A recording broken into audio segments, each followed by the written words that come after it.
Buenas tardes. ¿Comenzamos? La generación Z es menos feliz que sus predecesoras y una de las causas de esta sensación es la desesperanza sobre el futuro. Muchos jóvenes temen que, hagan el esfuerzo que hagan, no vivirán mejor que sus padres. Con esa frase, Anthony Gutiérrez Rubí introduce su mirada sobre la generación Z, un grupo que ha crecido en un contexto de conectividad permanente, acceso ilimitado a la información y transformaciones sociales aceleradas. Buenas tardes a todos. Soy Evangelina Pérez Aramburu, socióloga, presidenta del Consejo de Profesionales de Sociología y socia del Club Político Argentino. Es un placer acompañarlos en esta conversación con Anthony Gutiérrez Rubí, referente internacional en comunicación política, innovación y análisis social, que viene explorando cómo la polarización, la soledad y los algoritmos están redefiniendo formas de pensar, formas de sentir, formas de participar.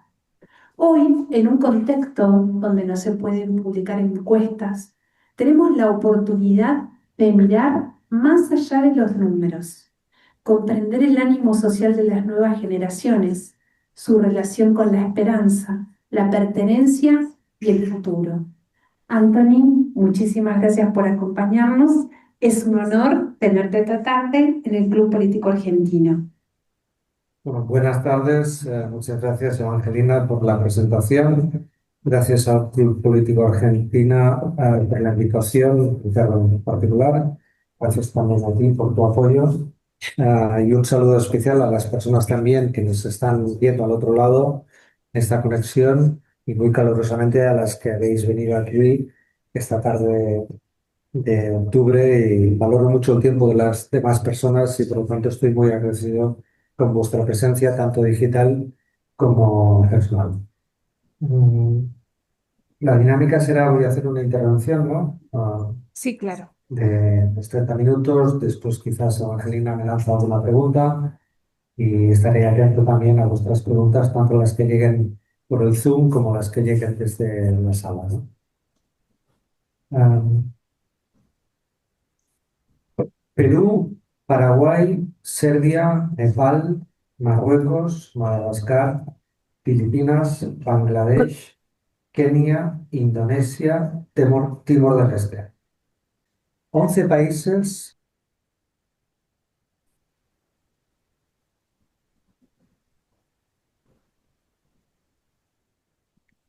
No hay sonido. elementos comunes que sean, que yo, a mi juicio, identifican y representan bien lo que ha sucedido en estas manifestaciones. Mi objetivo esta tarde es intentar aproximarme a cuáles son esas causas, cuáles son las razones que nos ayudarían a explicar por qué en 11 países, en 4 continentes, en solo 45 días, de repente ha emergido a la opinión pública y en los medios de comunicación la pulsión política de la generación Z. Para que nos hagamos una idea, estamos hablando del sub-30, es decir, personas que tienen menos de 30 años. Es la generación digital. Muchos de ellos nacieron a partir del 98, 1998 del siglo pasado es el inicio de la actividad de Google y a partir de ahí, digamos, hacia adelante, estaríamos hablando de esta generación. Algunos elementos comunes de estas manifestaciones son los siguientes. Primero, la mayoría de las causas son reivindicaciones sociales y especialmente económicas. No tienen que ver quizás con otros aspectos a los que tradicionalmente eh, los jóvenes cuando se han manifestado, por ejemplo, sin ir más lejos, el estallido social del 2019 no tenía una fortaleza y unas características económicas tan notables como las tienen ahora. Segunda característica, son movilizaciones protagonizadas por el sub-30, generación Z al palo, muy fuertemente impregnadas por el protagonismo juvenil.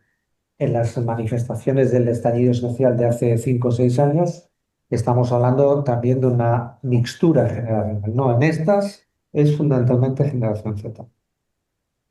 Tercero, a pesar de que son 11 países y 4 continentes y grandes diferencias, desde Europa hasta el África, Perú o Bangladesh, con culturas diferentes, historias muy diferentes, religiones mayoritarias muy diferentes, composiciones étnicas muy diferentes, en estas manifestaciones que estamos viendo aparece lo que yo llamo un cierto aplanamiento cultural.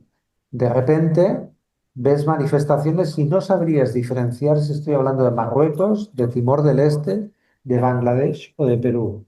Es decir, todas se parecen mucho y se parecen mucho en la estética y en la puesta en escena de estas manifestaciones, caracterizadas por algunos símbolos que quizás a ustedes les puede sorprender, a mí me sorprendieron en su momento, como es el símbolo de una bandera pirata, más o menos pirata, One Piece, que es uno de los símbolos de un cómic muy popular entre la gente joven. A pesar de la voluntad pacífica de estas manifestaciones, no todas acaban pacíficamente. Y este elemento de la violencia difusa o de baja intensidad, voy a hablar de él hacia adelante, y quizás lo más notable ha sido cómo han caído derrocados los gobiernos de Nepal, Madagascar y Bangladesh en un contexto de violencia real y en todos los otros países con una fuerte represión policial o de los aparatos del Estado. Usan redes sociales no conocidas o no conocidas por la mayoría. No estoy hablando de Facebook, de Instagram, de TikTok. Están en otro registro. Están usando otro tipo de redes sociales a las que la generación no Z desconoce o ni tan solo les suena. Y un detalle último, en todos estos países ha habido desastres naturales recientes, muchos de ellos muy violentos y que se han llevado por delante la vida de muchas personas. ¿Por qué están tan enojados, permítame la expresión, cabreados, como diríamos en España, estos dos?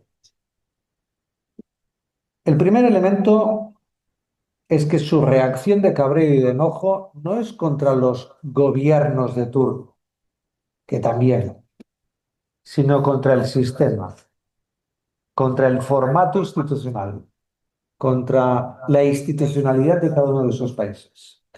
Y por lo tanto, es una respuesta que podríamos calificar de antisistema, no solo opositora o antigobierno, sino una actitud antisistema. Y voy a intentar explicar por qué creo que está sucediendo. Primero, para esta generación, el sub-30, la situación económica, su situación económica, las posibilidades de independizarse y emanciparse las ven lejanísimas.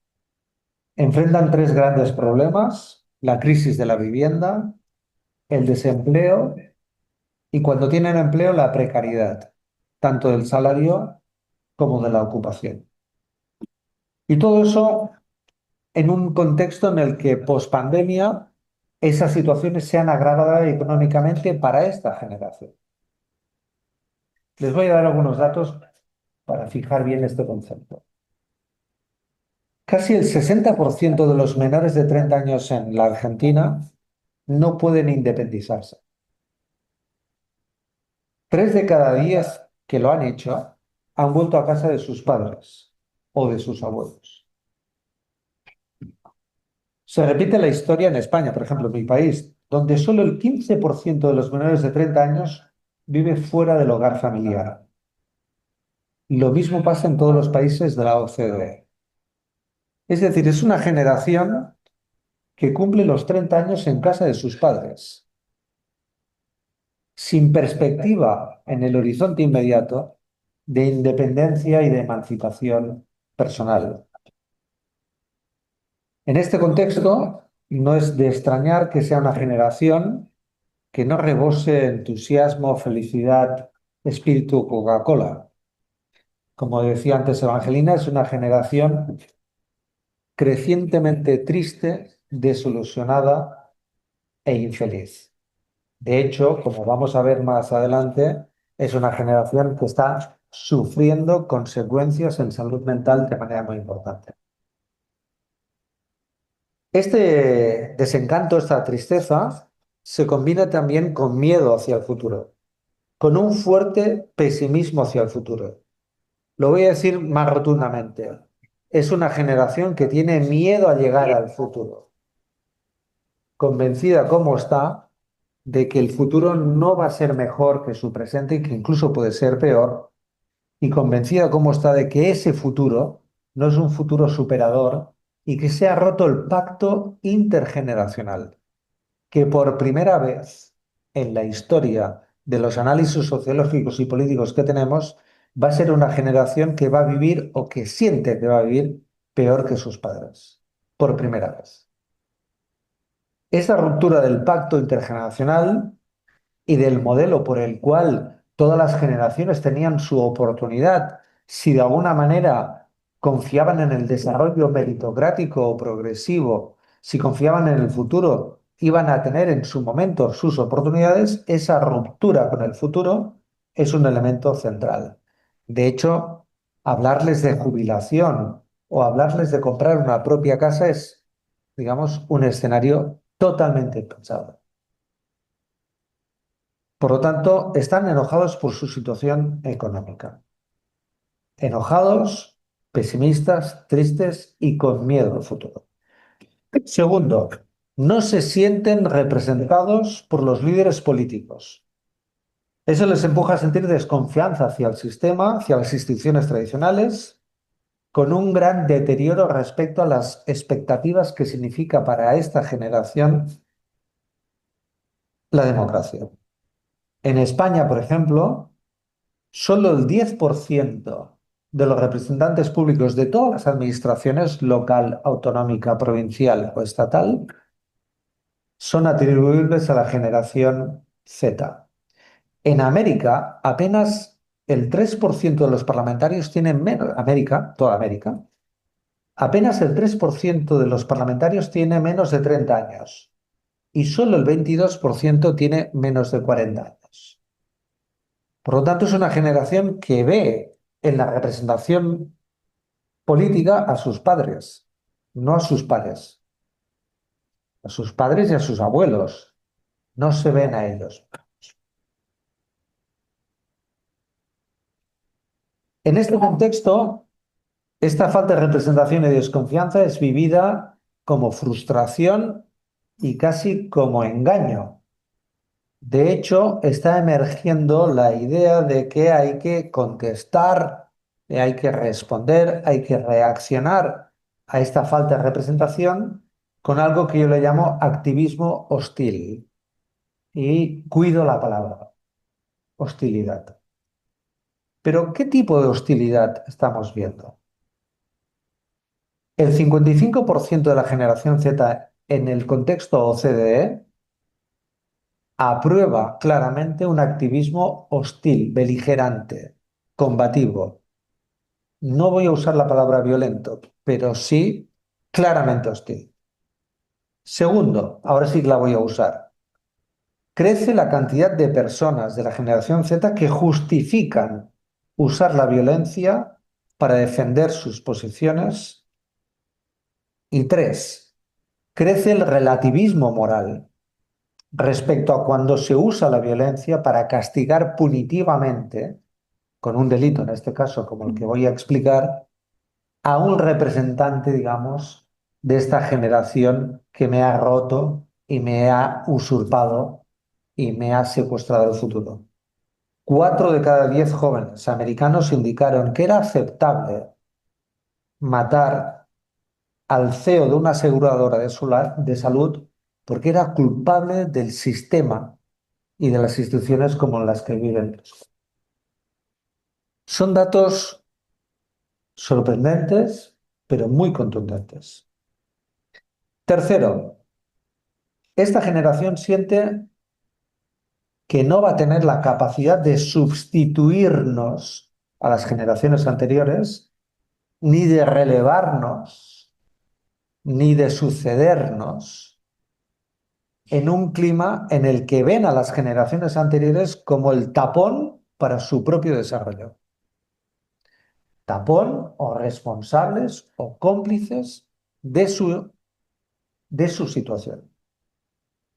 Por eso está emergiendo en el sub-30 la idea antisistema y el atractivo al extremo y a lo radical. No solo quieren gritar y piensan que no se les escucha, sino que quieren gritar y quizás romper para que se les vea y se les escuche. Esto es especialmente atractivo entre los varones jóvenes. Veremos más adelante grandes diferencias entre ellos y ellas. Varones jóvenes que están viendo además cómo ellas cursan más estudios universitarios, acaban sus carreras antes, las que lo hacen, tienden a encontrar sus primeros empleos con más facilidad y consiguen emanciparse antes.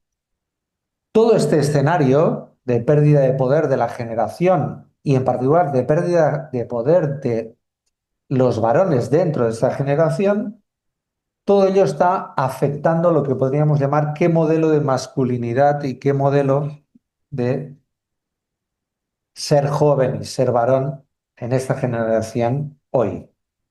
Todo ello los hace muy vulnerables a mensajes de actores extremistas que acentúan posturas misóginas, machistas o contra grupos minoritarios. En definitiva, ellos tienden a ser más conservadores y ellas más progresistas, y nunca en la historia de los análisis de las generaciones sociológicas habíamos visto diferencias de esta naturaleza. Solo un dato para ilustrar. En las recientes elecciones en Alemania, si solo hubieran votado los alemanes y alemanas de menos de 30 años o hasta los 30 años, el primer partido de ellas habría sido Die Linke, el partido de extrema izquierda. Y el primer partido de ellos fue la AfD, el partido de extrema derecha. Es decir, habrían ganado fuerzas políticas que no gobiernan hoy, en Alemania. Cuarto, es una generación que nace y se relaciona en un entorno de pantallas, hipnotizadas por las redes y por sus algoritmos y prisioneras de alguna manera de burbujas y cámaras de eco.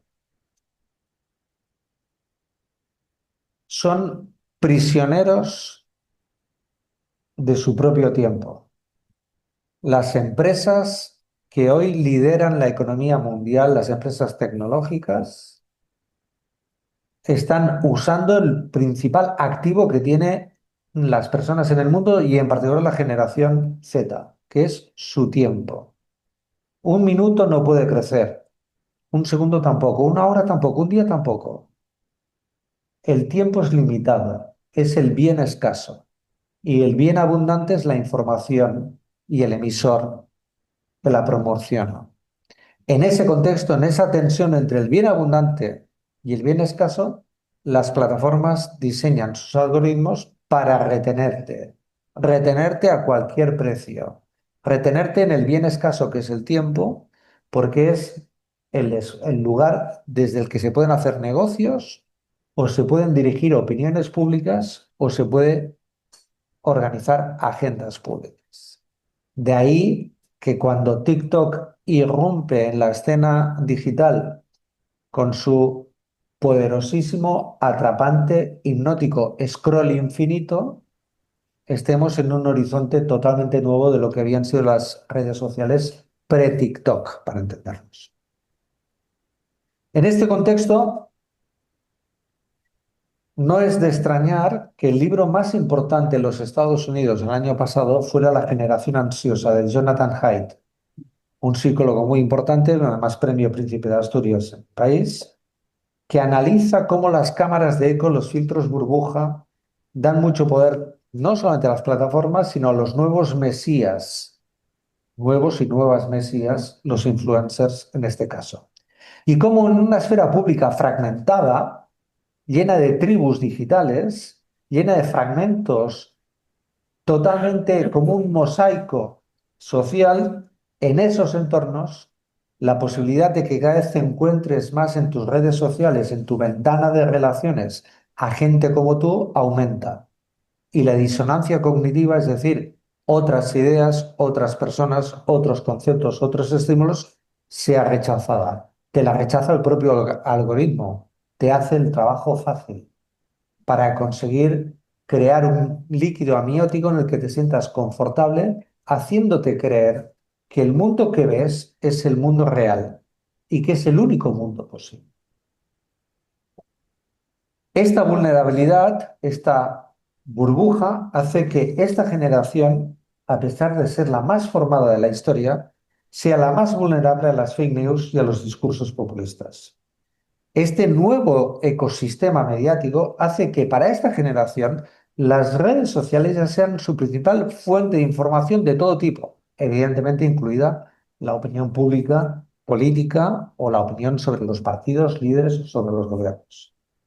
Por eso, en este espacio de tribus digitales, la irrupción de estos nuevos influencers y su predicamento en estos entornos tan fragmentados tiene tal importancia.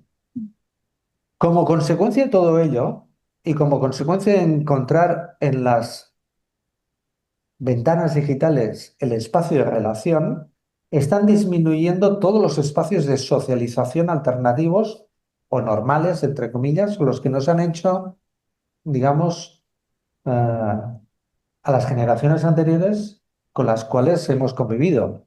Los cafés, las charlas, el cine, el teatro, ir con los amigos.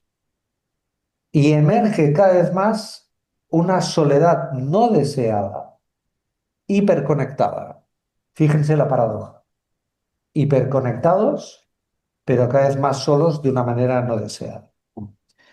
En España, la soledad no deseada es el principal sentimiento emocional de la generación Z. Quinto, cuando trabajan, si consiguen trabajo en esos empleos precarizados, que no les permite conseguir una vivienda, en muchos casos, no digo de compra, sino conseguir un alquiler razonable, ¿no? Cuando no están desempleados, a pesar de que es la generación más preparada de la historia, cuando consiguen un trabajo, viven un cansancio emocional y un cansancio digital, en parte por este agotamiento de crisis económica personal individualizada y también porque ven en esas empresas que les ofrecen empleos precarizados y posibilidades de desarrollo de escalera social y de escalera, digamos, meritocracia limitados, una especie de desapego con el vínculo con el trabajo. Por eso es una generación que pide más flexibilidad horaria, posibilidad de teletrabajar y que esperan, digamos, tener mínimas oportunidades para salir de estas burbujas, no solamente digitales, sino también de empleo. De hecho, es la generación más preparada tecnológicamente y formativamente y la más preocupada por la irrupción de la inteligencia artificial en el entorno laboral. 2 de cada 3 jóvenes de la generación Z temen perder su precario trabajo por la inteligencia artificial. Por ello, en este cansancio también se han vuelto radicalmente presentistas. Matizo, radicalmente presentistas y con una mirada relativamente generosa respecto al pasado, nostálgicos de un pasado que no conocen, que no vivieron y del que no son capaces de alcanzar a ver aquellos elementos negativos que para las generaciones anteriores han tenido en muchos casos, bien sea por las condiciones socioeconómicas o políticas o por vivir en estados no democráticos. Por eso esta es la generación que con 1.000 euros, cuando los consigue, lo primero que quiere hacer es viajar a cualquier país, a cualquier lugar, en cualquier circunstancia. Un detalle, generación capaz de endeudarse en esa precarización para conseguir esos 1.000 euros para poder viajar y además que viven en entornos digitales en donde el micropréstamo, la posibilidad de crecer económicamente a través del riesgo y de la apuesta digital o de la inversión arriesgosa digital, se ofrece como única alternativa para poder tener más plata y más ingresos.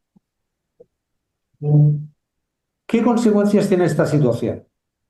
A mi juicio, la más importante, y es que la generación Z, la que generacionalmente va a ocupar la responsabilidad institucional, política, social, la que va a sustituir y a reemplazar y a renovar el capital de liderazgo político, social, económico, etcétera, es una generación que desconfía de la democracia. De hecho, es una generación dispuesta a aprobar otros regímenes, con la esperanza de que estos le ofrezcan una mejor situación material. Este verano en España, invierno en Argentina, las camisetas con la doble S y con el número 44, doble S número 44, en Baleares, que es un símbolo nazi que representa, digamos, a las SS, han sido el hit de las ventas entre los jóvenes en las Islas Baleares. Su relativismo respecto a lo que significó el pasado en sus páginas y horas más oscuras es total.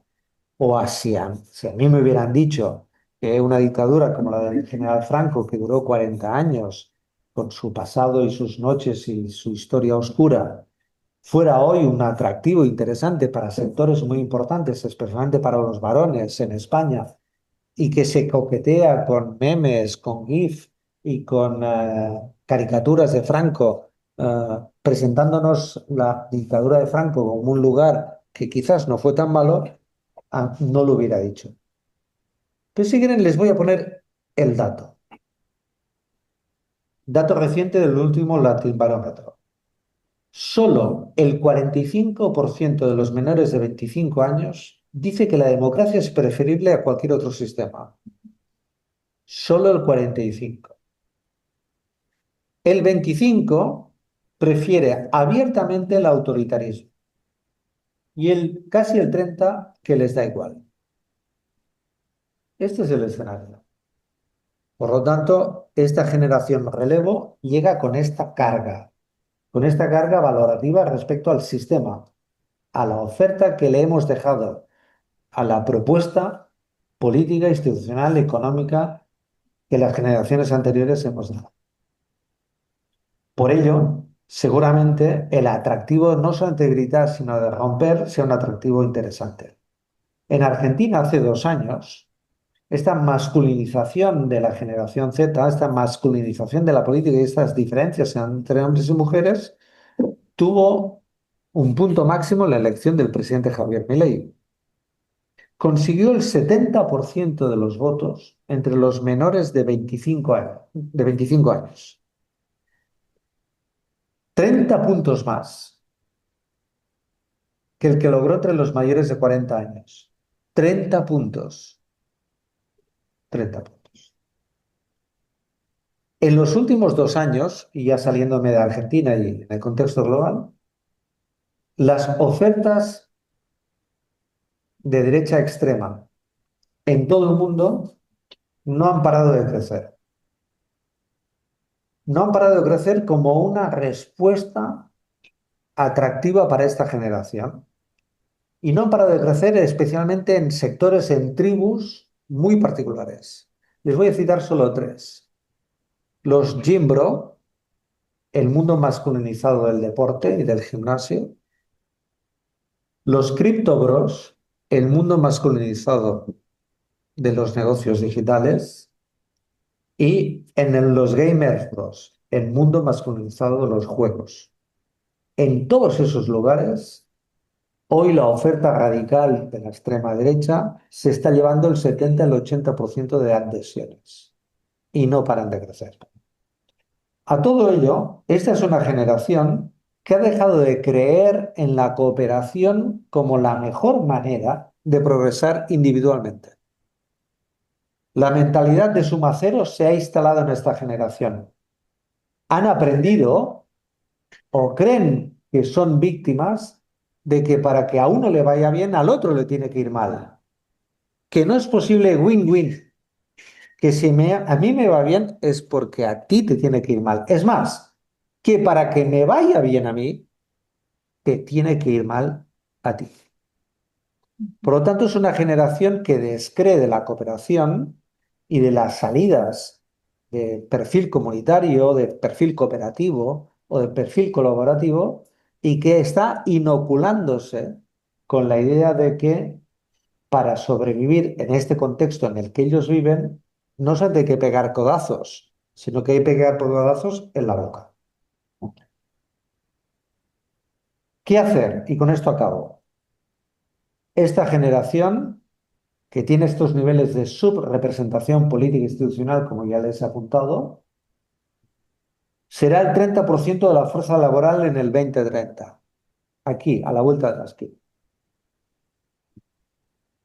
Si esta generación, que va a ser el 30% de la fuerza laboral, no encuentra una salida que los revincule con la idea de futuro y no encuentra una salida por la cual ese futuro puedo conseguirlo y va a ser mejor que mi presente y mucho mejor que el pasado, y es un futuro al que voy a poder llegar de manera progresiva, en donde mi escalera de progresión, ese puente hacia el futuro, es un puente sólido. Si no recuperamos ese vínculo con el futuro, en parte, si no recuperamos el pacto generacional, es una generación que va a llegar siendo hegemónica como fuerza laboral con este nivel, con este clima de opinión pública.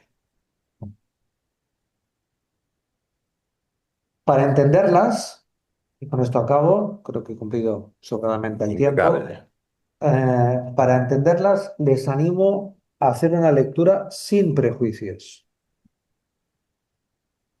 Quizás es muy fácil desde nuestra posición de comodidad, y hablo en este caso como una generación boomer, ¿no?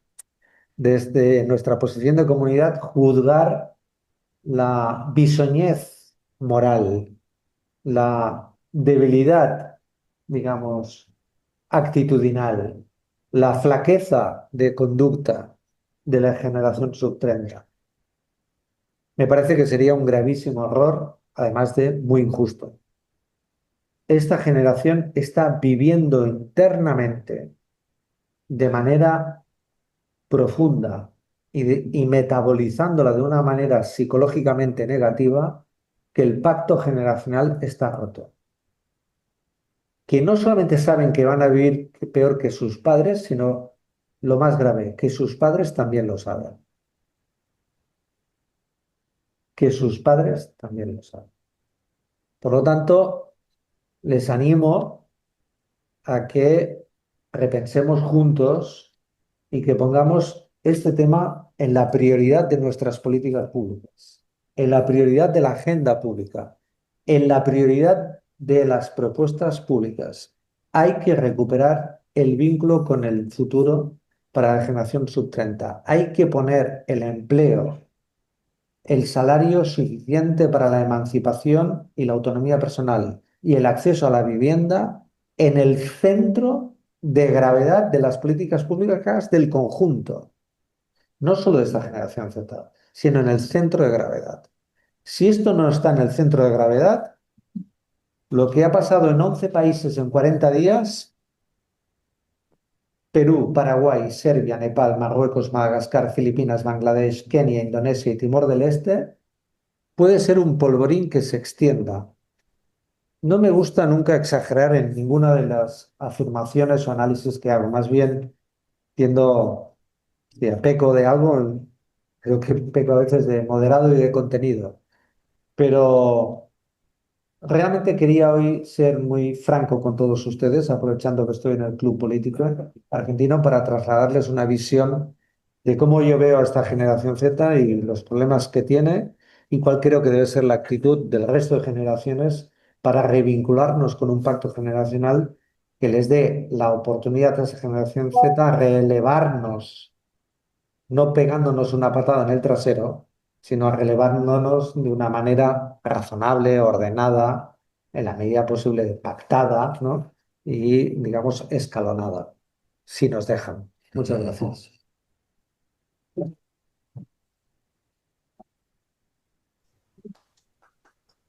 Gracias, Antonio. ¿Alguno tiene alguna pregunta? Allá. Papá. ¿Sí? Gracias. Sí,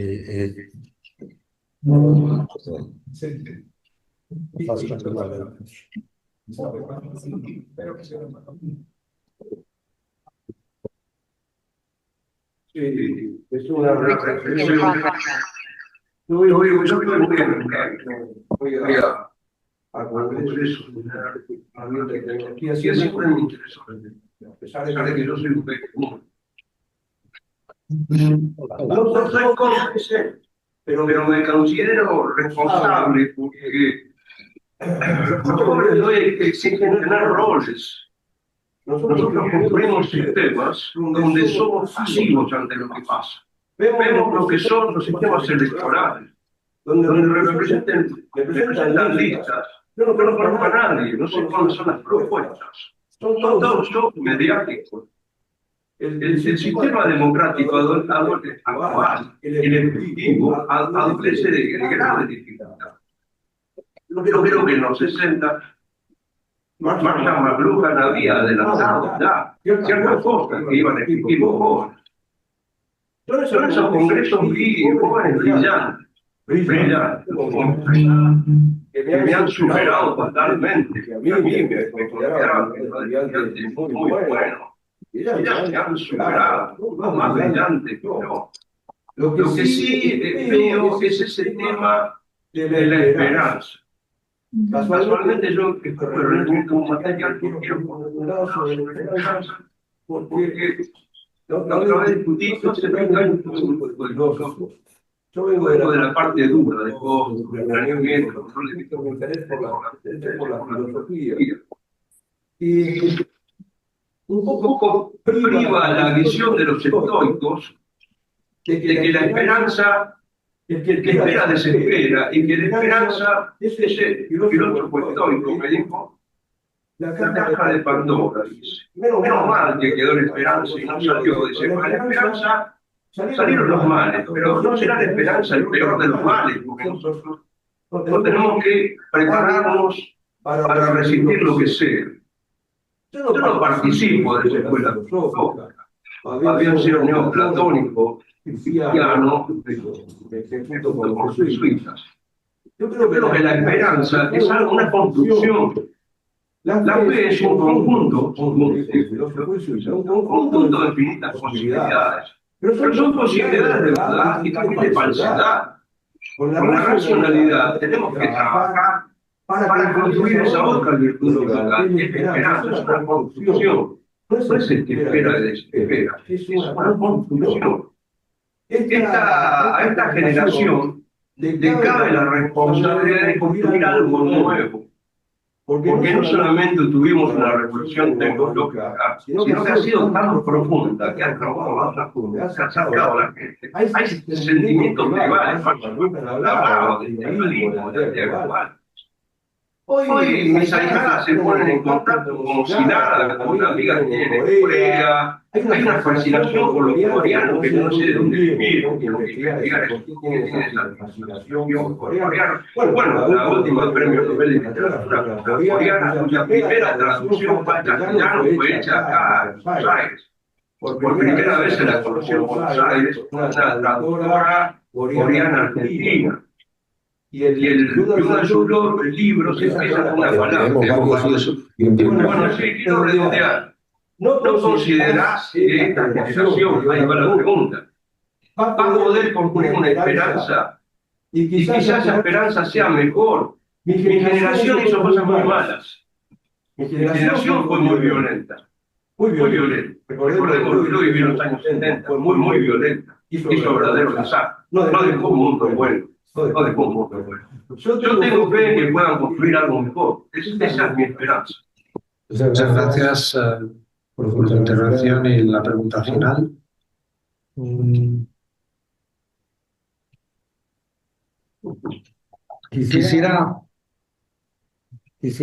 alertar con mucha contundencia sobre la crisis emancipatoria de esta generación. Las posibilidades reales, materiales para emanciparse e independizarse son muy limitadas. Debe ser muy frustrante tener 30 años, no poder ir a vivir tu propia vida, a empezar. Debe ser muy frustrante no poder ni empezar. No solo debe ser muy frustrante, sino que además si tienes miedo de que ese empezar puede ser un fracaso y que puedes fracasar y tener que volver, o que esa pérdida, digamos, de confianza en que lo que viene te lo vas a poder comer y que vas a tener la vida por delante. Quisiera alertar muchísimo sobre las condiciones psicológicas de actitud respecto a la vida de esta generación que vive en estas condiciones económicas que les impide emanciparse y tener un proyecto emancipatorio y autónomo. En estas condiciones, pensar en que van a poder proyectar en la sociedad, en sus entornos, en su comunidad, que van a poder aportar a esos entornos su propia generación, su propia, digamos, energía, sus propias ideas, su propia impronta, es difícil. Nadie que no puede empezar da un paso con otro. Nadie. Cuando no puedes empezar, no caminas, sino que no crees que puedas caminar con otro. Entonces yo quisiera advertir sobre la gravedad de la situación económica de esta generación. Tanto confianza toda. Me encantaría. Creo que... Pero también estoy convencido de que el pacto generacional está roto y que tenemos que reconstruirlo los responsables. No sé si los cómplices, como decías, pero sí los responsables. De que en buena parte esta generación hoy no vea en el futuro un lugar al que quieren ir, sino más bien un lugar al que no quieren ir. Entonces, quisiera alertar sobre la gravedad económica, la percepción económica de la precariedad para ejercer la autonomía y la emancipación personal.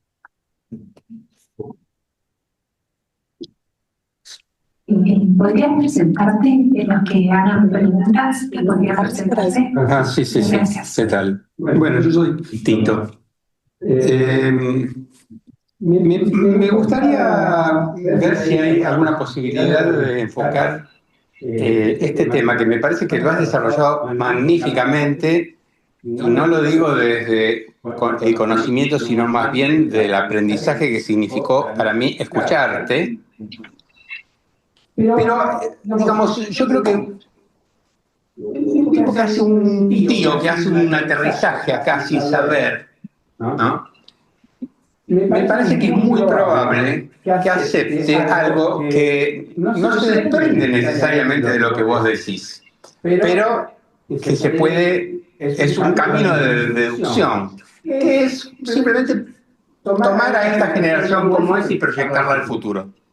O sea, no buscar lo que vos hablas de confianza, lo que decía el caballero de esperanza. Lo de esperanza es un poco más normativo, pero tenemos alguna experiencia sobre generaciones que han tenido tremendas crisis y tremendas definiciones de identidad. Yo me acuerdo, lo digo muy brevemente, ese obrero que miraba hacia abajo a los estudiantes en mayo del 68 en Francia, en París, que le estaban pidiendo que se unieran, y él les gritó: ustedes van a ser dentro de 20 años los patrones que nos echen a nosotros y que nosotros perdemos el empleo. Y estuvo muy perspicaz, indudablemente. No sé si a él si le tocó eso o no, pero resulta que esos jóvenes se transformaron.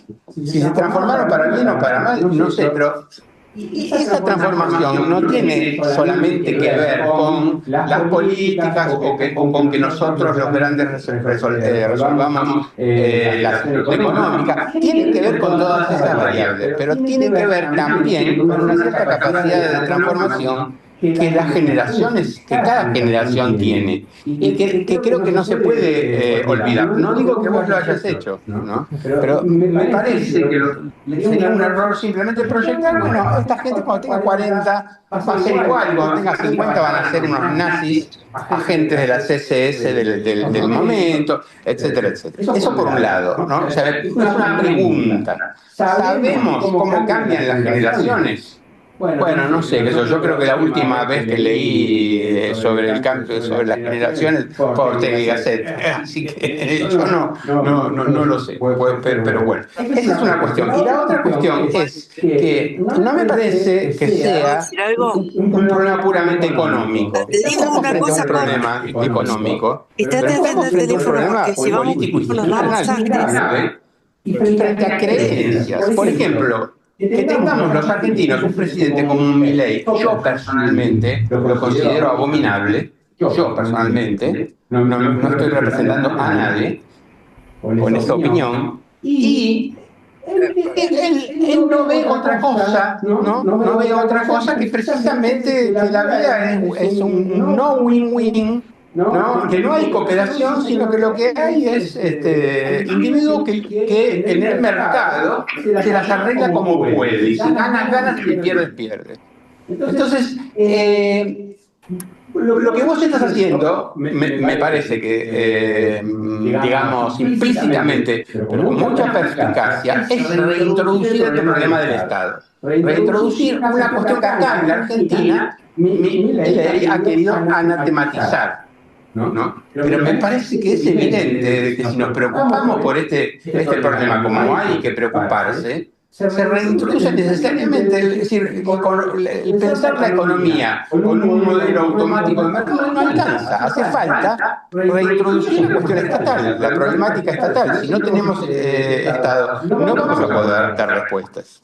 Bueno, Tito, ¿no? Sí. Bueno, muchas gracias por tu intervención, también por los disparadores, ¿no? Preguntas que me planteas sobre la interpretación de lo que puede estar detrás o debajo, en el trasfondo de lo que he dicho, cada uno pueda tener la que quiera.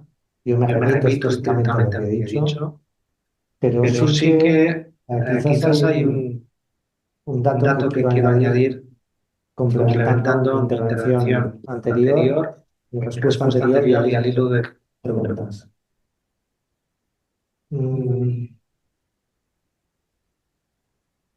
La mayoría de la generación Z descree del caminito del esfuerzo. Desconfía de que el esfuerzo, el sacrificio, Los jóvenes sub-30. esfuerzo más, ¿no? Sea el lugar, el camino, el método para progresar. No creen que aunque se esfuercen más, vayan a tener las oportunidades de progreso. De hecho, su gran paradoja es cómo, siendo la generación más formada de la historia, vivo en estas circunstancias. Me porté bien, me dijeron mis papás que me portara bien, que estudiara mucho, que apretara, que me esforzara, que si me esforzaba, digamos, las cosas iban a... Es una generación que ha roto el vínculo entre el esfuerzo y el progreso personal. Y que lo ha roto porque siente que ese esfuerzo no tiene la compensación que ha tenido en generaciones anteriores.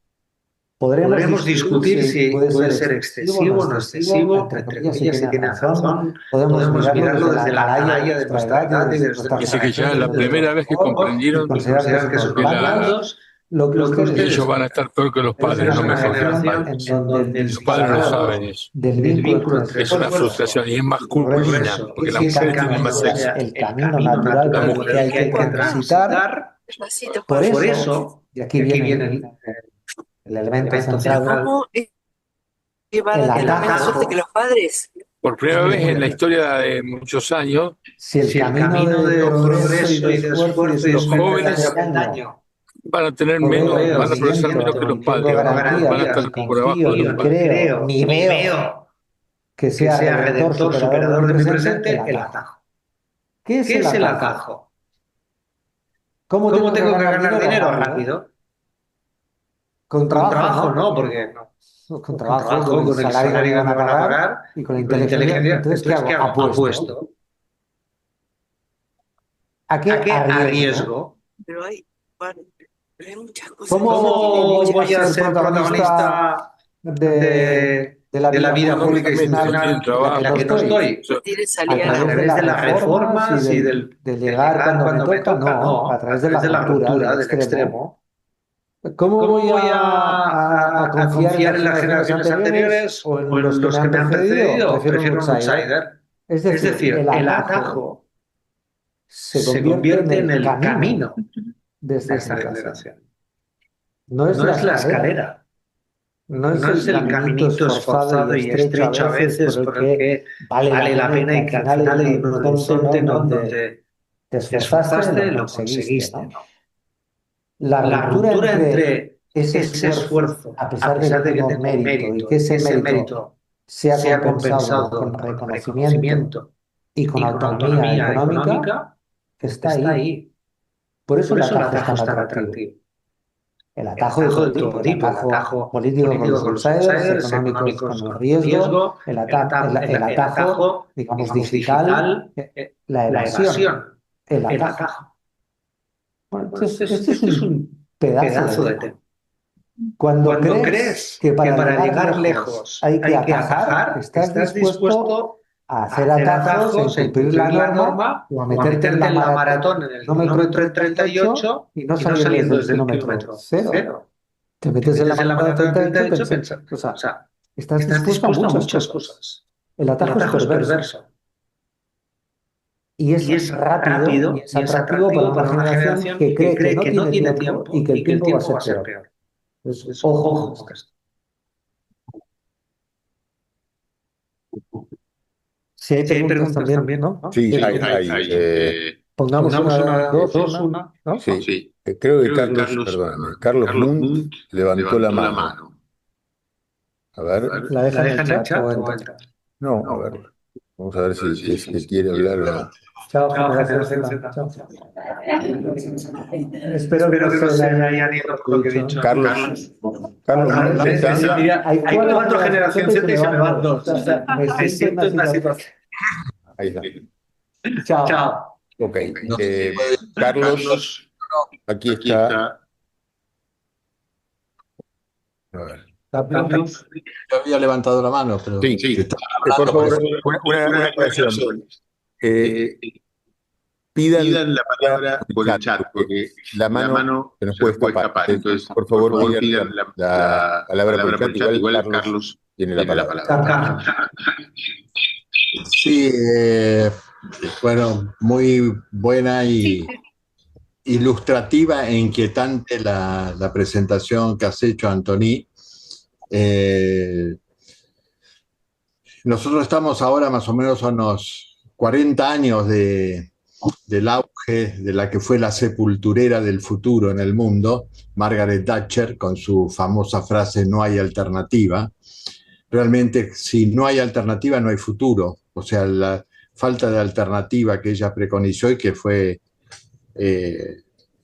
hegemónica durante muchísimo tiempo, y lo sigue siendo en gran medida, plantea que hay un único camino y que el camino es este, y bueno, deja a mucha gente fuera de esta alternativa. Es una alternativa que básicamente está basada en que el grueso de la gente queda fuera, por lo cual se constituye ya en un peligro no para la democracia, sino para las sociedades, ¿no? Porque empezamos a asistir a cuestiones que ya no significan un abandono de la democracia, sino un abandono de la civilización directamente, lo cual es, me parece muy grave. Hay un autor irlandés, creo que se llama Mair, que ha trabajado sobre el tema de los sistemas políticos en Europa, que él plantea que uno de los problemas más graves de descrédito de la democracia en las últimas décadas, murió hace un tiempo, era que los políticos habían dejado de ser políticos a la vieja usanza y su meta, su fin, su modelo era ser funcionarios de Estado. Si ganaban las elecciones siendo funcionarios de Estado y si las perdían tratando de presentarse en una próxima vuelta para ganarlas y llegar a ser funcionarios de Estado. O sea, dejaron de expresar las necesidades o problemas de la sociedad.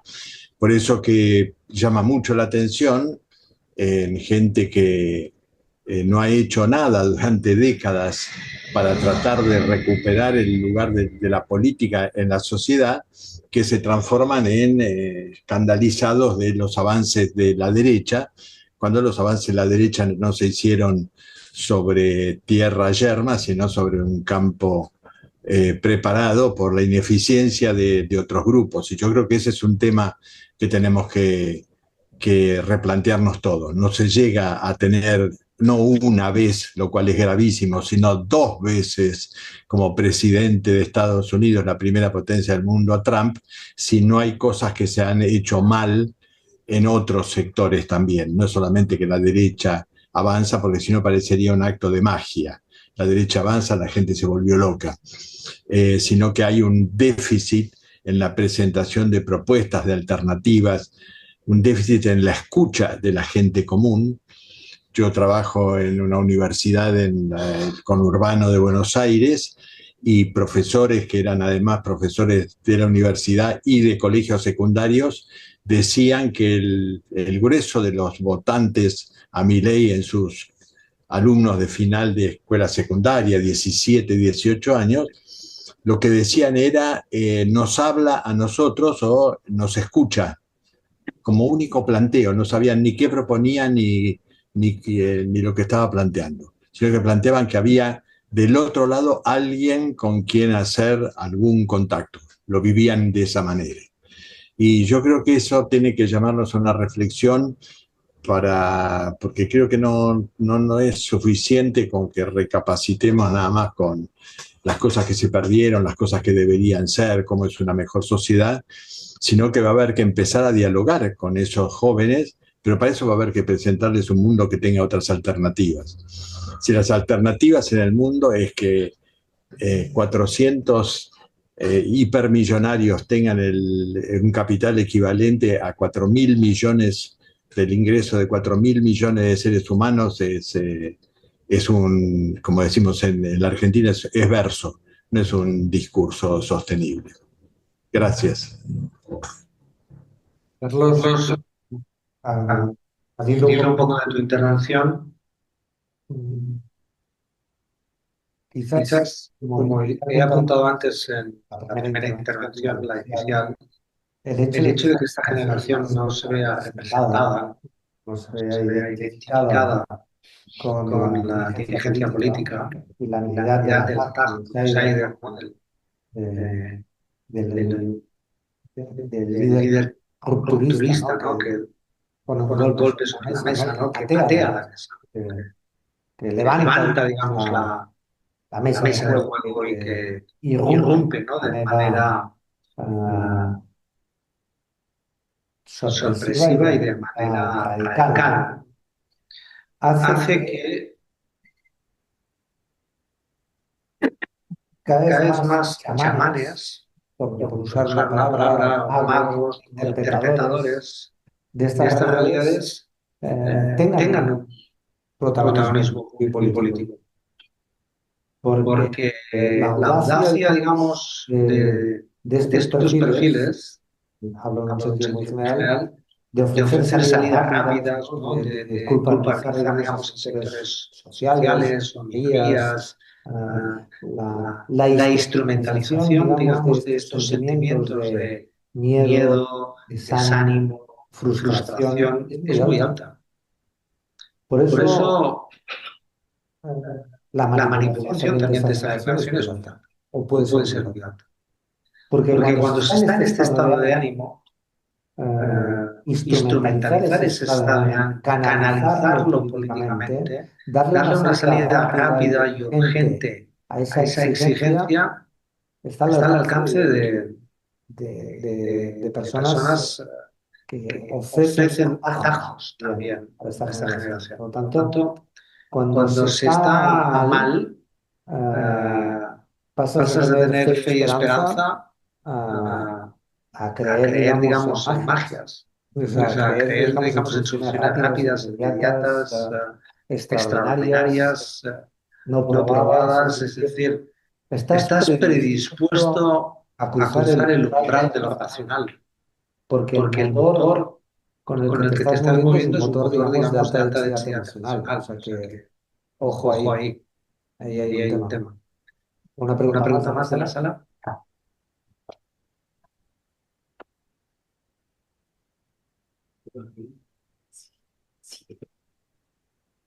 Hola, gracias por la charla, fue muy interesante, muy ilustrativa. ¿Y qué es esto? No, lo que me parece que no estuvo en la exposición y que y me parece a mí un tema importante, es que entre la generación Z y las generaciones anteriores hay un cambio de mundo, hay una transformación de todo. Y que esa generación ha aprendido a vivir, bueno, insatisfecha, pero ha aprendido a vivir sola en cuanto que el pacto con la generación anterior se rompió porque la cultura cambió abruptamente. Si vos hoy, si conversamos con gente que está en el sistema político, te das cuenta que esos no tienen la menor idea de la responsabilidad que tienen sobre los jóvenes de 30 años. Les importa nada. Y además de que les importa nada, lo que desarrollan son discursos para justificar lo malo que son. ¿No? Los destructores de la democracia, los que votan a los malos, los que hacen quilombo. Y realmente hay una ruptura del pacto, pero yo creo que los mayores no hemos, me incluyo, asumido la responsabilidad sobre haberles dado una mano, no sé, haber pensado la política en función de las necesidades de generaciones más jóvenes. Porque este relato del que vos planteás, del esfuerzo, del camino y de esto, bueno, sabemos que no es de todo verdad. Sabemos que países como el nuestro, bueno, eso, bueno, no es de todo así. Aunque en algún momento se cumplió la llegada de los inmigrantes y luego la posibilidad de transformarse en clases medias a través del esfuerzo, del estudio. Pero no funciona así. Y bueno, yo simplemente reacciono como decir, bueno, no es que creen en eso porque creen, sino que creen en eso porque están en un mundo de mierda. Y ese mundo se lo legamos nosotros. Y ahora tampoco nos estamos preguntando qué hacemos para ayudar a esesas nuevas generaciones. Hacemos otra Sí. acumulamos Hay 13. Sí. Hagamos otra pregunta y una respuesta más. Lo mío es breve, muy breve. Perdón. Repito un poco lo que en la otra oportunidad le dije al disertante. que me impresionó por su sinceridad y por haber hecho mucho de la persuasión un elemento fundamental, y la comprensión. Hoy no se resaltó tanto eso, a mí me impresionó lo de la omnicomprensión. Pero yo tengo que decir que el egoísmo existe en los políticos, y reitero lo que dije en esa oportunidad. Fui legislador, presenté la ley de cupo para los jóvenes menores de 30 años, y mis compañeros de todas las bancadas la votaron en contra. La responsabilidad de nosotros, los mayores, de que nuestros jóvenes no luchen por participar, parte de ahí. Pero también tengo que decir que yo desde los 13 años, 1955, hasta los 30, en que pude ser diputado de la juventud, luché para que volviera la democracia, porque no tuve democracia durante todo ese periodo de mi vida. Y por eso participé en política, sigo participando, cosa que los jóvenes de hoy, hace 40 años que votan cada 2 años, no quieren participar en las mesas electorales, no les interesa la participación política, no es que no pueden entrar. Rechazan la participación porque no les costó que volviera la democracia. Tuvieron 40 años con elecciones cada 2 años. Si no hay esfuerzo, no hay resultados. Y la vida no es que es sacrificio. El esfuerzo es la necesidad para trabajar. Y si hay planes, no hay esfuerzo. Entonces yo defiendo un poco la vieja tradición del esfuerzo. Si estudias o trabajas. No, ni estudio ni trabajo. El ni me parece que es una debilidad de los adultos y un egoísmo no haber permitido por ley la participación en política. Eso era lo que yo quería plantear.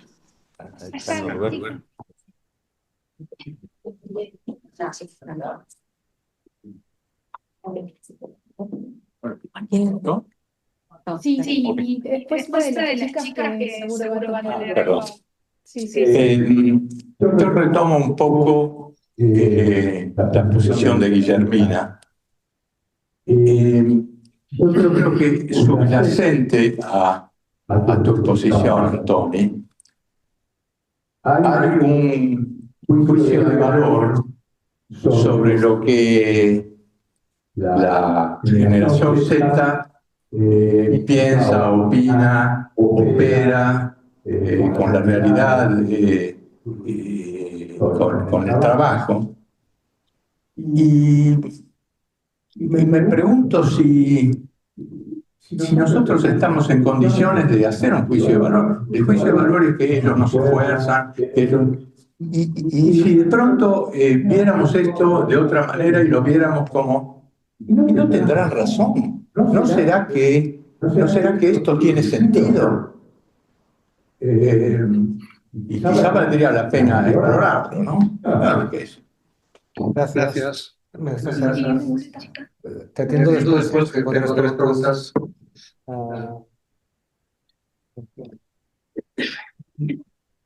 Y no he conseguido aclararles que creo que tienen razón. He fracasado en mi exposición porque quería sobre todo hacer una mirada no prejuiciosa y muy comprensiva a los comportamientos, a las opiniones, a las conductas de la generación Z, y una mirada en cambio muy exigente a las generaciones anteriores, en las que me incluyo obviamente como la mayoría de los que estamos aquí. Por eso pongo los dos tipos de intervenciones, la tuya y la tuya, ¿no? Aparece la idea de qué valoración moral, qué valoración tenemos que hacer de estas circunstancias, ¿no? Y de la descripción que he hecho de la generación Z y su impacto en la vida colectiva. Sería bueno, sería razonable, o al menos yo intento practicarlo, dejar la moral en el perchero y practicar una ética más exigente en la mesa. Entonces es una gran diferencia respecto a lo que está bien y lo que está mal, ¿no? O lo que es justo e injusto. A veces van juntas, a veces lo que está bien es justo, ¿no? casi siempre, pero no siempre exactamente. Por lo tanto, me parece que sería bueno mirar a esta generación sin prejuicios, con un nivel de autocrítica muy alta respecto a las generaciones anteriores, poniendo mucho el acento en las dificultades económicas las que están y las vulnerabilidades a las que se enfrentan, que no son pocas, ¿no? La tentación de pedirles que se rebelen desde la atalaya, digamos, de nuestra condición socioeconómica o desde nuestra comodidad quizás generacional, ¿no? Es una tentación muy clara, ¿no? Porque piensas que siendo una generación muy capaz, muy poderosa en un entorno, digamos, de oportunidades, ¿no? Es una generación débil, frágil, ¿no?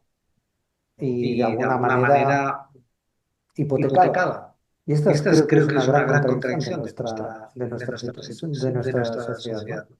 Una generación más preparada y con mejor acceso al mundo, la generación globalizada, ¿no? Desde una ventana así de pequeñita, o la globalización, digamos, de oportunidades, de viajes, de trabajo, en fin, y a la vez tan frágil, ¿no? Es decir, la gran paradoja entre las oportunidades, ¿no? Y la fragilidad de esta generación. Entonces, yo creo que sí, que tenemos que hacer una reflexión muy profunda sobre lo que viene y lo que nos está pasando. Quizás deberíamos plantearnos algunas cosas un poco más en serio. Por ejemplo, no lo digo en ánimo de polemizar, pero quizás, porque yo acabo de cumplir 65 años, hace tiempo pensaba, bueno, a los 65 años me retiraré. Hoy me parece que no solamente me siento bien para retirarme, ¿no? Y además, sino que quizás debo de seguir contribuyendo los impuestos y trabajo a una transferencia de conocimiento y transferencia de rentas hacia las generaciones futuras y por lo tanto en Francia hubo huelgas generales que tumbaron gobiernos para la jubilación de 62 años. Y hoy estamos en esta situación y a la vez la mayoría de nuestros jubilados en este país y muchos otros viven también con una gran precariedad. Y algo no está funcionando bien. Cuando en la parte alta, ¿no? De nuestros mayores de 80, ¿no? Y de nuestros jóvenes de 30, la precarización y la fragilidad de la vida es de tal envergadura. Algo de los que estamos en medio no estamos haciendo. Y no estamos haciendo bien, y creo que somos responsables de eso. Que ese pacto generacional con los más dependientes, ¿no? Y con los más los que están llegando está roto. Y hay que volverlo a recomponer, porque sin futuro para las generaciones no es posible, digamos, la vida democrática. Ese es el punto al que yo quiero llegar. Sin pacto generacional no hay vida democrática. Esto sí que quiero dejarlo claro. Una pregunta aquí y otra aquí. Mi nombre es Antonella. Yo participo en la política de acá de Argentina. Soy una joven muy comprometida con este sentimiento de querer generar un buen futuro para las generaciones que son venideras. No, tengo 32 años, pero incluso siento que hay gente, como decías vos, en la generación Z, independientemente de que nos podemos dividir por generaciones. Ahí va. Y con todo esto te quería agradecer porque me parece que a veces, independientemente de que no entendemos las generaciones, tenemos que empatizar con el otro, más que intentar entenderlo o ponernos en el lugar del otro, porque muchas veces no nos va a pasar o no vamos a poder entender el contexto entero. Y con esto te quería preguntar sobre si vos crees que más allá de todas estas revoluciones de jóvenes, ellos en realidad, más allá de ir contra las instituciones, están entendiendo que hoy estamos transitando un capitalismo abrupto y recontra hiperconcentrado, en donde los estados, como había dicho acá el compañero,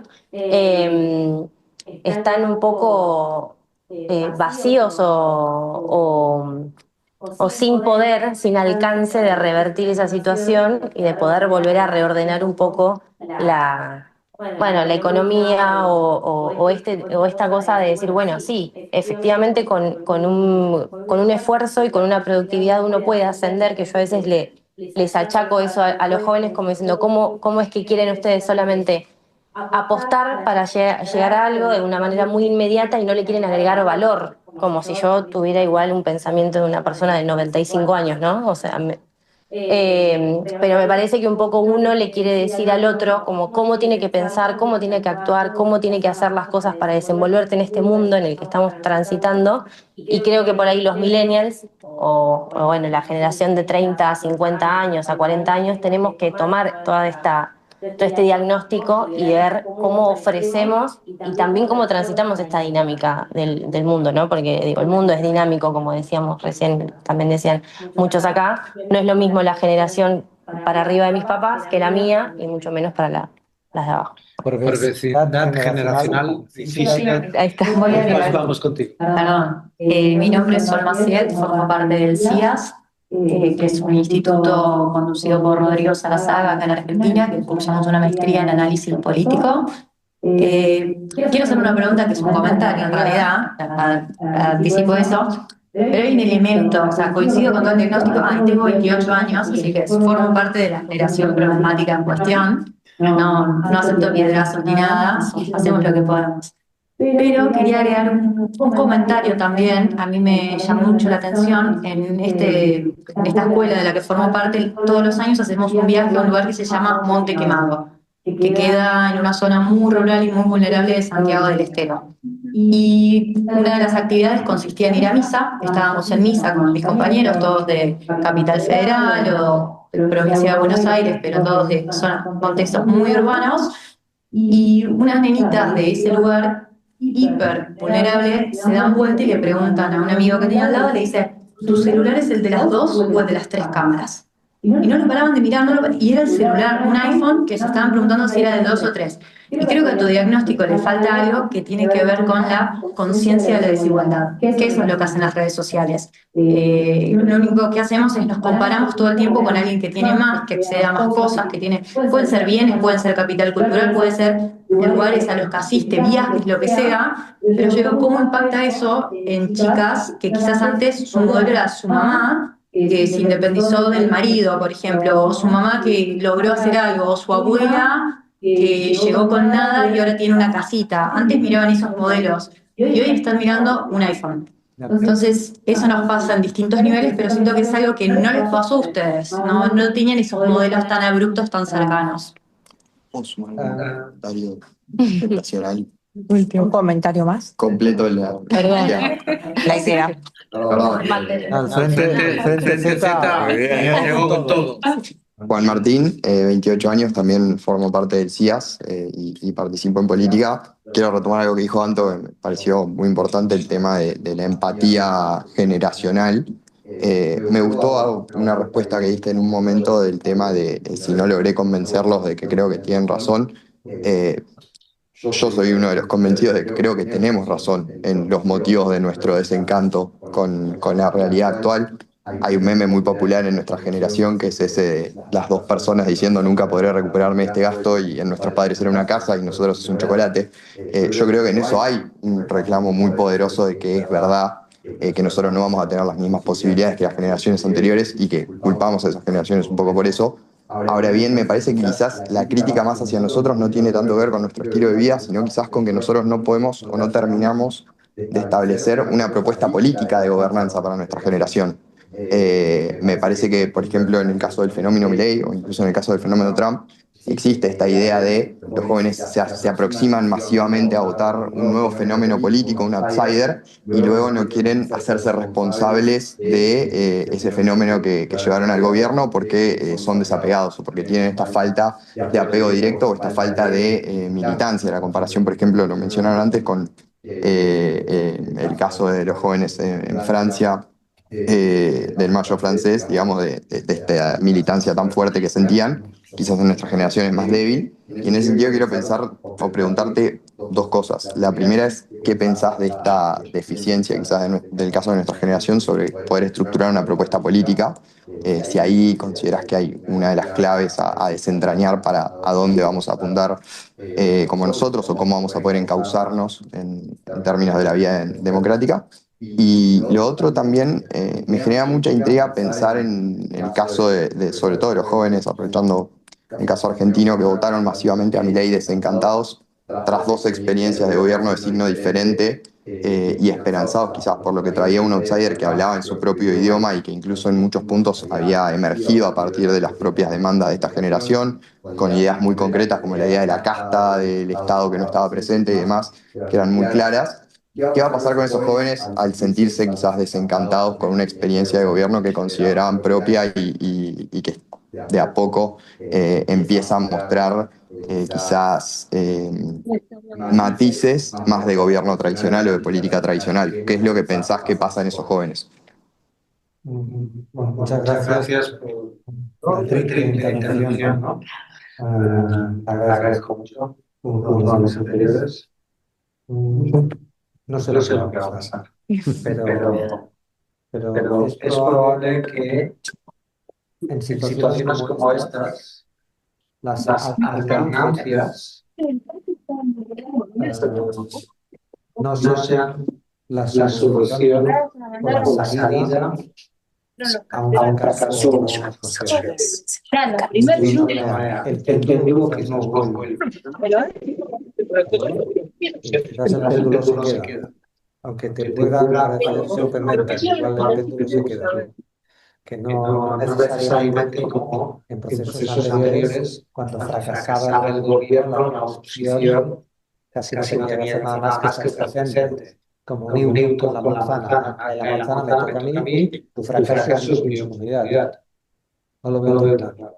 No veo tan claro que el fracaso, si es que sucede, o la frustración de expectativas, si eso sucede, lleven inevitablemente a que las alternativas sean las oposiciones conocidas. Por eso, un comentario. El segundo sobre el protagonismo, no me cabe ninguna duda. Es decir, creo que los pros que hemos tenido prácticamente al tener listas cremallera, hombre-mujer, mujer, superan amplísimamente si es que hay algo contra. Pues quizás también hay que tener lo mismo con las generaciones. No puede ser que solo menos del 3% de los representantes institucionales de Nueva América Latina tenga 30 años. No tiene sentido que no estéis sentados en la mesa de gobierno y que estéis comiendo las migajas que se nos caen. O sea, no. Porque al final puede pasar que pateéis la mesa. Si mi única respuesta es darte las migajas, ¿no? Esperar que yo me canse de estar en esta silla, ¿no? Y que cuando me vaya al baño, quizás tenga una oportunidad para que la ocupes transitoriamente o puntualmente, lo normal es que no me dejes volver del baño o te mesas. O sea, es como... Por tanto, hay que apretar institucionalmente, políticamente, quizás legalmente, para límites gerontocráticos, límites, digamos, de permanencias en cargos públicos, ¿no? Cuotas, digamos, generacionales, como hemos tenido cuotas, digamos, son... Pero creo que hay que empezar a dar una vuelta, porque no es normal que no estéis en la mesa, sino que estéis, digamos, haciendo las migajas, ¿no? Y déjame que tenga un comentario sobre lo del iPhone de 2 y 3 cámaras. Yo este año cumplo 40 años como director de mi propia empresa. 40 años es una edad, es un tiempo. Y he trabajado en 13 países.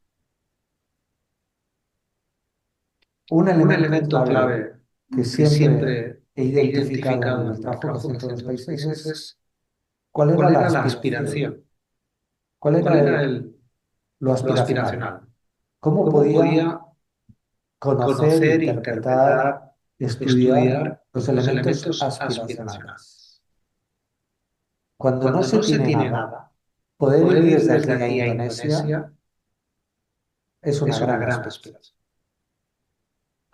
Por lo tanto, esto se ha convertido en un elemento aspiracional para la gente de $1 y de $2 de renta al día en el mundo.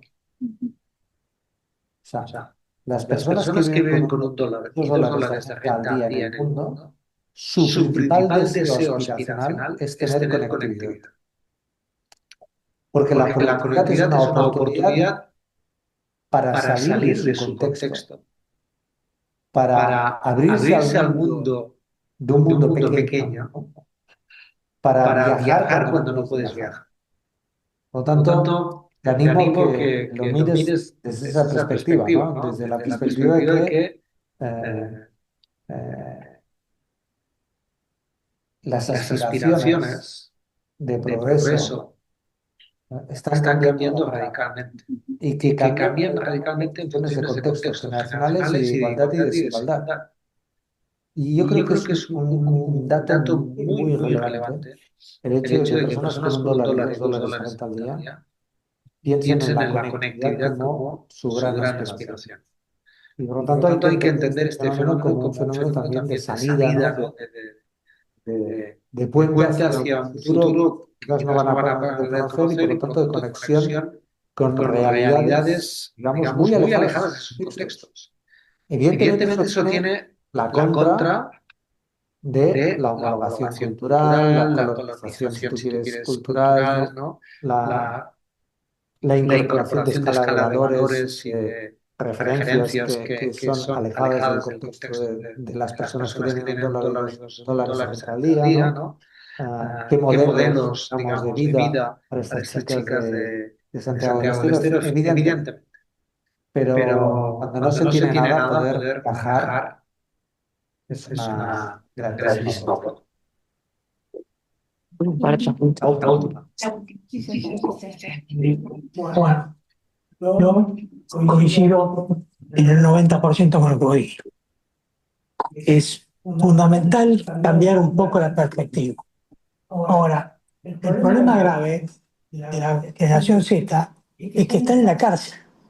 Está en la cárcel que la generan 4 o 5 generadores de algoritmos que no hicieron nada por tener los algoritmos, porque ellos recibieron todo.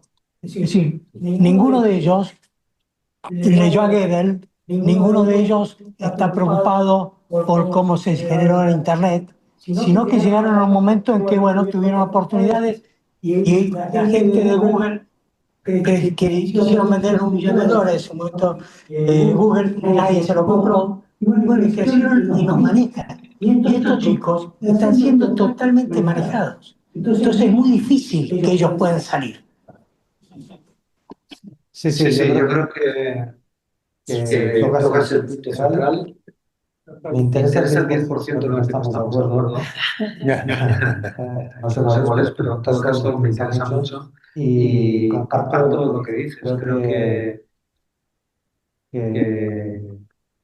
viven en un espejismo de libertad. Y es una cárcel con vidrieras. Es como un cubo de cristal. Crees que estás viendo lo que está al otro lado, pero no puedes llegar. Y lo que estás viendo al otro lado es a través de un vidrio, digamos, que te aprisiona y que te impide, digamos, moverte. Y esas prisiones digitales, esas burbujas, esas cámaras de eco, están cambiando la cabeza de nuestra gente. Pero eso no es más que los muchachos que manejan. Sí. La generación se deja de hacer lo que hace, ellos se hacen. Mira, cuando todo es gratis, el precio eres tú. ¿De acuerdo? Cuando lo que te ofrecen es gratis, el precio eres tú. Yo soy el precio. Mi vida, mi tiempo, mi información, mis opiniones, y le transfiero, digamos, a cambio de creatividad, conocimiento, en forma de actitudes, comportamientos, usos, etc. ¿no? Por lo tanto, cuando te ofrecen algo gratis, el precio eres tú. Bueno, listo, muchas gracias. Sí, Sí. Yo me despido ahora. No, ahora te hablamos. En palabras de Anthony, la política debe ser consciente de esta realidad que estuvimos conversando y trabajar para cambiarla. Solo recuperando la esperanza de esta parte de la nación se conseguirá que se vuelva a creer en la democracia y en el sistema. Esa frase resume con claridad el desafío que todos compartimos: reconstruir esperanza, confianza y sentido de pertenencia. Gracias al Club Político Argentino por abrir este espacio de diálogo sereno y reflexivo que nos invita a pensar con distinción a partir de evidencias empíricas y procesos de escucha.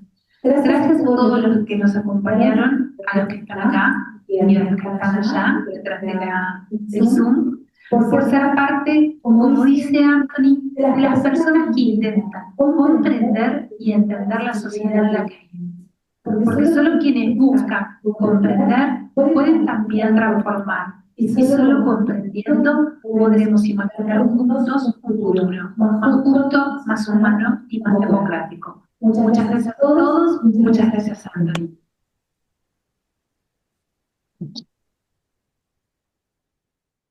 Hasta luego.